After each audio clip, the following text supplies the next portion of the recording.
ତେଣୁ ମନ୍ତ୍ରମୂଳଂ ଗୁରୁର୍ବାକ୍ୟ ସଂଶୟାତ୍ମା ବିନଶତି। ଭୌତିକ ଜଗତ ଦେଖନ୍ତୁ, ଆଧ୍ୟାତ୍ମିକ ଜଗତ ଦେଖନ୍ତୁ, ଆଉ ଆତ୍ମୀୟତା ନାହିଁ, ଆଉ ଭଲ ପାଇବା ନାହିଁ, ଆଉ ଶ୍ରଦ୍ଧା ନାହିଁ, ଗୁରୁ ଶିଷ୍ୟ ଭିତରେ ଆଉ ସମ୍ପର୍କ ନାହିଁ, ସ୍ୱାମୀ ସ୍ତ୍ରୀ ଭିତରେ ଆଉ ସମ୍ପର୍କ ନାହିଁ, ଭାଇ ଭାଇ ଭିତରେ ଆଉ ମଧୁର ସମ୍ପର୍କ ନାହିଁ, ବାପ ପୁଅ ଭିତରେ ଆଉ ମଧୁର ସମ୍ପର୍କ ନାହିଁ। ଯାହା ଚାଲିଛି ଖାଲି ଡିଷ୍ଟର୍ବାନ୍ସ ନ ହେବା ପାଇଁ କମ୍ପ୍ରମାଇଜ୍ କରି ଗୋଟେ ଚାଲିଛି। ଦେଖନ୍ତୁ ଦିନକୁ ଦିନ ସନ୍ଦେହ ସମସ୍ତଙ୍କର ବଢ଼ିଯାଇଛି। କାହାରିକୁ କେହି ଆଉ ବିଶ୍ୱାସ କରୁନାହାନ୍ତି। ସମସ୍ତେ ସମସ୍ତଙ୍କୁ ସନ୍ଦେହ କରୁଛନ୍ତି। ବାପ ପୁଅକୁ ସନ୍ଦେହ କରୁଛି, ସ୍ୱାମୀ ସ୍ତ୍ରୀକି ସନ୍ଦେହ କରୁଛି, ସ୍ତ୍ରୀ ସ୍ୱାମୀକି ସନ୍ଦେହ କରୁଛି। ଶହ ଶହ କେସ୍ ବାବାଙ୍କ ପାଖରେ ଉପସ୍ଥିତ। ଆମକୁ ଦେଖିଲେ ଆଶ୍ଚର୍ଯ୍ୟ ଲାଗେ, ଆରେ ହେ କାହାର ଜୀବନରେ ଟିକେ ସୁଖ ନାହିଁ, ଟିକେ ଶାନ୍ତି ନାହିଁ, ଟିକେ ଆନନ୍ଦ ନାହିଁ। ଦେଖନ୍ତୁ ହାୟର ଅଫିସର ଅଥରିଟି ତାର ତଳ କର୍ମଚାରୀକୁ ମଧ୍ୟ ବିଶ୍ୱାସ କରୁନାହିଁ, ସନ୍ଦେହ କରୁଛି। କାରଣ ଏ କେଉଁଠି ଫାଇଲ୍ କଲା କି, କେଉଁଠି କିଛି ଖାଇଲା କି, ତା ଡ୍ୟୁଟିରେ ନେଗ୍ଲେକ୍ଟ କଲା କି, ମାଲିକ ଚାକରକୁ ମଧ୍ୟ ଆଉ ବିଶ୍ୱାସ କରିପାରୁନାହିଁ। ଦେଖନ୍ତୁ ଡେ ବାଇ ଡେ ସମାଜରେ ଆତ୍ମୀୟତା ଆଉ ନାହିଁ। ଆତ୍ମୀୟତା ଅର୍ଥ କେହି ବୁଝି ନାହାନ୍ତି। ସେଟା ଜଷ୍ଟ ବାବା କହୁଛନ୍ତି ବୁଝେଇଦେବେ, ମୁଁ ଆତ୍ମା, ସିଏ ଆତ୍ମା, ସବୁରି ଭିତରେ ମୋ ଭଗବାନ, ସବୁରି ଭିତରେ ମୋ ପ୍ରଭୁ। ଏଇ ବୋଧ ଆଉ ନାହିଁ। କାହାକୁ ଭଲ ପାଇବା ବୋଧ ନାହିଁ, କାହାକୁ ଦେଖିଲେ ଆନନ୍ଦ ହେଇଯିବା ବୋଧ ଆଉ ନାହିଁ। ସମସ୍ତେ ସମସ୍ତଙ୍କୁ ଦେଖିଲେ ଏମିତି ଗୋଟେ ବର୍ଡ଼ନ୍ ଭଳିଆ ଲାଗୁଛି, ବୋଝ ଭଳିଆ ଲାଗୁଛି। କେମିତି ଆସିଛନ୍ତି ଚାଲିଯାଆନ୍ତୁ, ଓହୋ କି ରିଲାକ୍ସ। ଇଏ ଆସିଲେଣି, ତାଙ୍କୁ ଦେବାକୁ ପଡ଼ିବ, ଖାଇବାକୁ ଦେବାକୁ ପଡ଼ିବ, ଚର୍ଚ୍ଚା କରିବାକୁ ପଡ଼ିବ, ଟ୍ରିଟମେଣ୍ଟ କରିବାକୁ ପଡ଼ିବ। ଇଏ ବହୁତ ବର୍ଡ଼ନ୍। ସେ ଖୁସି, ସେ ଶାନ୍ତି, ସେ ଆନନ୍ଦ ନାହିଁ। ତା ମୂଳରେ ଗୋଟିଏ କାରଣ ହେଉଛି ମଣିଷ ଦିନକୁ ଦିନ ମୂଳ ସତ୍ତା ଠାରୁ ବା ପରମ ପିତା ପରମ ବ୍ରହ୍ମ ଠାରୁ, ଭଗବାନଙ୍କ ଠାରୁ ଦୂରେଇ ଯାଉଛି।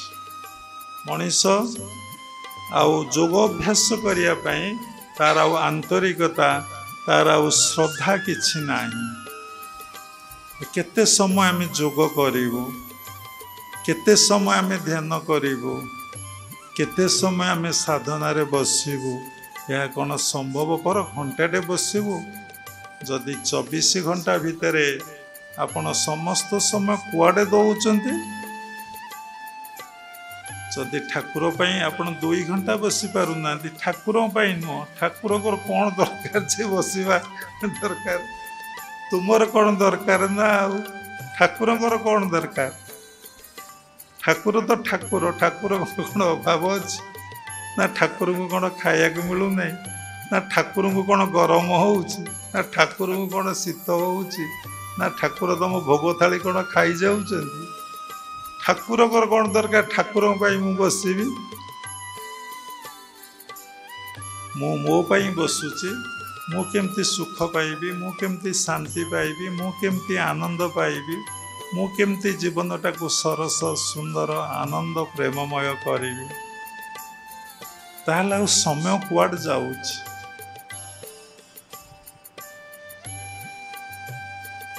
ଯାହାର ବୁଝିବାର ସମୟ ହେଇନାହିଁ, ତାକୁ ଯେତେ ବୁଝେଇଲେ ସେ କ'ଣ ବୁଝିପାରେ?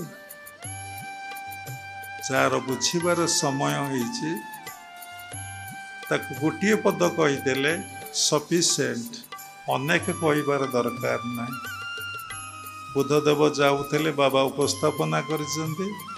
ପୁଳାଏ ଲୋକ କହିଲେ ବୁଦ୍ଧଦେବଙ୍କୁ, ବୁଦ୍ଧଦେବ ତ ଏକୁଟିଆ ଯାଆନ୍ତିନି, ସବୁବେଳେ ଶିଷ୍ୟମାନେ ସାଥିରେ ଯାଆନ୍ତି। ଭଲ ଭଲ ସାଧୁଙ୍କ ପଛରେ ଶିଷ୍ୟ ଭକ୍ତମାନେ ସବୁବେଳେ ଯାଆନ୍ତି। ପୁଳାଏ ଲୋକ କହିଲେ, ହେ ବୁଦ୍ଧ, ଭଗବାନ ନାହାନ୍ତି। ବୁଦ୍ଧଦେବ ସେଇଠି କହିଲେ, ନା, ଭଗବାନ ନାହାନ୍ତି। ଆପଣମାନେ ମୋ ସାଥିରେ ଯିବେ। ଯଦି ବାଟରେ କିଏ କହିବ ଈଶ୍ୱର ନାହାନ୍ତି, ଆମେ ଯଦି ସେ କଥାରେ ଏକମତ ହେଲୁ, ଆପଣଙ୍କ ମୁଣ୍ଡଟା କେମିତି ହେବ? କାରଣ କେବେ ଗୁରୁଙ୍କୁ ଶିଷ୍ୟମାନେ ଜାଣିପାରନ୍ତି ନାହିଁ। कहीं जानी पारती नहीं ना गुरु हेले से जाई गुरु को जानिम शिष्यटे कौन सहजरे गुरु को जापर तेणु व्यस्त पड़गले डेलीमारे सब पड़गले अस्थिरतार पड़गले द्वंद्व भितर पड़गले अरे ये बाबा बुद्धदेव कौन एक कथा कहते संध्यारे पड़े विभिन्न लोक भितर विभिन्न कौन हुए थट्स आसे गोटे छोटिया कथाटे देखुना आपण स्वामी स्त्री पाक फोन कले जदि स्वामी फोन स्विच अफ कर स्त्री भाव केते कथा मु मरीगले सी मरीगले कि कौट एक्सीडेंट होगा कि कौट कौन घटना घटीगला यहाँ मिछ कथा नुहे यहाँ सत कथा बाबा कहते जदि स्वामी स्त्री पाक फोन कला स्त्री स्विच अफ कर कड़े कौन मैंने बाहर को जाइए आजिकल तो आधुनिक जुग कौट एक्सीडेंट होगा कि कौटी मरीगला कि अरे क्या सहित पर पुरुष सहित से पलैगला नकारात्मक चिंताधारा नेगेटिव आम मान भर केमी आसूची ये फोन केमी आमको करुच्ची ये फोन पॉजिटिव दवा परिवर्ते आमको केते नेगेटिव दौची इमेजिन नाई इमेजिन करहबन दिन आसव देखिए ये फोन बा मोबाइल द्वारा समस्त दिन ध्वंस हो परम पिता परम ब्रह्मकर इच्छा आम भावुचु आम महापुरुष नुहे कि साधु नुहे कि सन्थ नुहे कि भक्त नुहे कि दास नुहे कि सेवक नुहे आम कि नुहे आम खोजिचु आम कि पाइनु एवं पाइबा पर आम कहूचु आम कि नुहे तेणु आपण मैंने जी बुझीथे तेणु समस्ते समस्त को सन्देह करुँच संशय करुँच विश्वास करूना विश्वास आउ कई क्या करूना